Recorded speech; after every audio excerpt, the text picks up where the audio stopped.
Dog. This episode. Bro. I literally almost freaking cried. Like, no lie. That was so good. The Otto backstory. And then that closing out freaking speech. Or that dialogue, that whole thing with Subaru and Emilia, and to cap it off, he gets the kiss. My God. This episode was amazing. This was one of the best ReZero episodes of all time. I just watched a little bit of somebody's review. They said this episode essentially like almost reminded them of the Ram and Subaru episode where they talked. And no lie, I was getting that vibe watching this episode near the tail end, man. This episode was freaking amazing. First, I just gotta say well done to the voice actors of Subaru and Emilia in that scene. That was a great scene. But this episode was amazing. I enjoyed this episode from start to finish. And my freaking goodness. You know, I was about to be like, Otto best boy, man. He's best boy for damn sure. And yes, he still is best boy. But when I saw that Subaru, I was like, Subaru, you are the man. Let's go. So yeah, one, before we start the review, I'm sorry for getting this up later than I usually do. Usually I have these videos up in the morning, but the reason why I didn't have it, in the morning is because I had school has started back up for me. So expect ReZero uploads to come out later in the day. Just because and stuff like that. It's funny because after I was done with school, I completely forgot, oh shit, today's Wednesday, ReZero's today. But I watched the episode and I'm here to give you this thought. I might have to watch this episode again. I might have to watch that dialogue between Subaru and Emilia. That was phenomenal. Anyways, I'm gonna break down the episode. I'll talk about the Otto stuff first and then the Subaru Emilia stuff. And kind of just give my thoughts on that. I'm not gonna kind of go over see like just through the notes I put down, but yeah. Anyways, this is ReZero Season 2, Episode 15. Now, we start off like we did last week where Otto was confronting Garfield. So essentially what we find out in this whole conversation is the fact that Otto was essentially stalling time for Subaru so he can talk to Emilia. Now, Garfield's like, what the hell? So he runs up out of there, but one, he notices he falls into a pit. And then two, he also notices that the crystal off his necklace, the blue crystal off his necklace was taken or stolen, which was by Otto. He falls into this pit and essentially Otto's like, well, you're not gonna get this and this is just part of the plan and stuff like that. Next thing you know, we see all these blue lights coming around like, what the hell is going on? Next thing you know, you see Garfield is surrounded by these bugs called Morzada bugs. And this is when we get into the backstory of our main man, merchant boy, best boy, Otto. So when Otto was young, essentially he could hear like these animals' voices, but he just couldn't decipher what they were exactly saying and stuff like that. It also seemed like his family was very like noble-like, or he comes from a very rich family, I might say, and stuff like that. And, it comes to the point where his own brother eventually teaches him how to write and stuff like that. And when he learned how to write, it made his parents obviously happy and stuff like that. And things like that. Now, when he turned 10, and actually the point mentioned, when his mom was hugging him and stuff, he made a mention of the fact that this was his first, this was the first time he started crying. I think they said when he was born, since he was born. He started crying and stuff like that, which is another evidence we see later on in his backstory, stuff like that. Now, when he turned 10, he was able to fully understand what the animals were saying. And, eventually when his brother found out, he's like, listen, you can't tell people about your power, because if they find out, they'll probably want to abuse you, use you, take advantage of you, how any means necessary and stuff like that. And they cut over to a scene where he's talking to this animal. I don't know what animal they call it. It's like a dragon-looking creature, and he's saying about everything and stuff, saying like, I can't talk to you like, essentially, I can't talk to you like I used to, in public and stuff like that. And his younger brother actually overheard him. So then it cuts over to his younger brother actually telling his friends, like, you know, my brother can talk to animals and stuff like that, like Tarzan. But, you know, his friends don't believe him at all. And in the meantime, Otto actually shows up, and he's like, and the younger brother's like, you know, show them, you know, tell them you can speak to animals. And from that point on, it just became a down point of Otto's life in his old town, because then he did call Morzada bugs, which essentially raided the village, and it looked like a plague of locusts, to be honest, and stuff like that.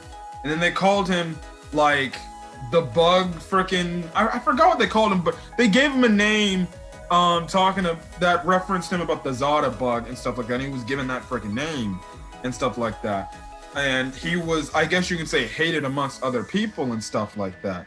Now, 5 years later pass, or actually what happens after that happens, Otto then sealed his powers, and he swore he never used it again.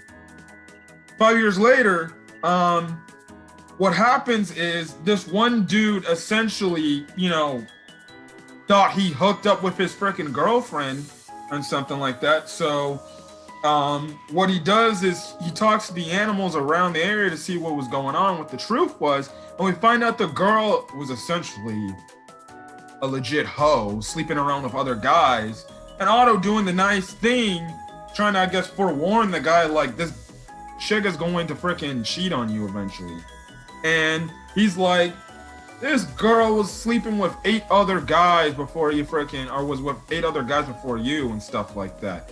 But he gets punished for it and essentially becomes that girl's enemy and stuff like that. And he, because of it, you know, just trying to expose the truth, he gets chased literally out of town. That's when we find out how he became the merchant and stuff like that, and how he tried to make this a new lifestyle for him. And it's weird how you know, he kind of just dipped the town. Like, you know, I wonder what happened to his parents and his family. They never specified, you know, that he just totally dipped on his family, or we don't know if his family knew he left and stuff like that. I'm guessing they knew now, or the incident and stuff like that. But yeah, but you know, we see all this, and I'm like, dang, he did an honest, truth like thing, trying to help out a dude and saying like, bro, stay away from her. She's just a freaking hoe, essentially. But you know, what happens is, you know, you mess with the wrong people, you kind of lose your livelihood. So he gets chased out of town, and you know, he's doing his merchant business like really good, and he's making a lot of money, and he's seeing this as a potential living. Then I swear, when I was on this episode, I never thought I would see this dude again. And lo and behold, they brought him back, even if it was for a short period of time. This man is just like going on his next delivery, and this man runs into Betelgeuse. And we find out how he got captured by Betelgeuse's people and stuff like that. And this is how he got captured, because he was like, well, why were you in a freaking hurry? And we get explained how he was eventually freed, and eventually, you know, Subaru got him to help him and stuff like that, because Subaru did save him, because we see that one wolf guy show up, and this was taking place back in season 1, because it looked to the point where, you know, Otto just had given up on life and everything, and you know, and stuff like that. And you know, you have the wolf guy save him. He's like, and he gives him this rag. He's like, listen, man, you know, get your tears out. I'll let you cry, man. I'm not gonna look at you because that's your thing. And Otto's shocked by the fact that he's crying. He makes a mention of the fact that, you know, him crying the first time was like a start of a new life. And then I forgot how they mentioned it later on, but I felt like, in my opinion, him crying again was the start of his second half of his life, of everything that's happened to him up to that point. He left his own village. He now found a redeeming quality to live and you know, prosper and go out there and be somebody and stuff like that. So that was a nice scene. Then we obviously, like from season 1, we saw how he eventually got freaking captured. We saw the little 2 cat girls essentially capture him, and we know what happened there and things like that. And it cuts back to the present and stuff like that. And we see as he's using the abilities, because the animals tell him like, oh, Garfield's coming back and everything. We see he starts to get nosebleeds and everything because he can't use his power too much and too extravagant and stuff like that. But he thinks of everything in the past, and he's like, listen, I'm gonna will myself. I'm getting this because, you know, me and Subaru came up with this plan and stuff like that. Eventually Garfield catches up with him and he's like, bruh, stop freaking running. Give me the crystal back, which he does. And, you know, he's like, listen, this is gonna be all over and stuff like that in a few minutes. But then next, lo and behold, Ram shows up and saves Otto's life before I'm guessing freaking Garfield was supposed to freaking take him out. And they get into a freaking fight and stuff like that. And Garfield's like, bro, aren't you going against what Roswell is saying? And, you know, essentially what Ram is saying, listen, you know, regardless of all that, I'm going to be doing this in my own way. But the one thing, you know, and I think Garfield, he brings it to the place like, bro, why are you trusting Subaru? And, you know, essentially, Ram essentially says, well, in the heat of the moment, when there's lives on the line, or it's a do or die situation, for some odd reason, I start to trust him and I have his back. I don't know why, but, you know, that's how unique of a person he truly is and stuff like that. Eventually, it gets to a heated point to where freaking Garfield transforms into his, I guess, super tiger mode or whatever. He transforms, and my God, Ram starts giving it to Garfield. She gives him a punch and she's like, man, come on, let's go. And then lo and behold, she starts bleeding from her forehead because of her cut off demon horn, or devil horn, or whatever like that it is. And essentially, he's like, huh, you're tougher than you look, huh, Garf? So that's kind of what happens from that point on. And that's the last we see of really Ram and Otto. Garfield we see in the cliffhanger. Now, time for the Subaru Emilia talk. Now, I'm not gonna go. Now, I did do notes for this whole thing, but I feel like it's better if I give my freaking thoughts about this scene. This scene was amazing, and it literally felt like it captured the same type of essence, the same type of feelings as the conversation of that one episode back in season 1 pertaining to Subaru and Ram. And listen, I'm a Ram, you know, Subaru type of guy, but I saw this, I was like, I felt so bittersweet and so happy by the time we got to the resolution of the scene.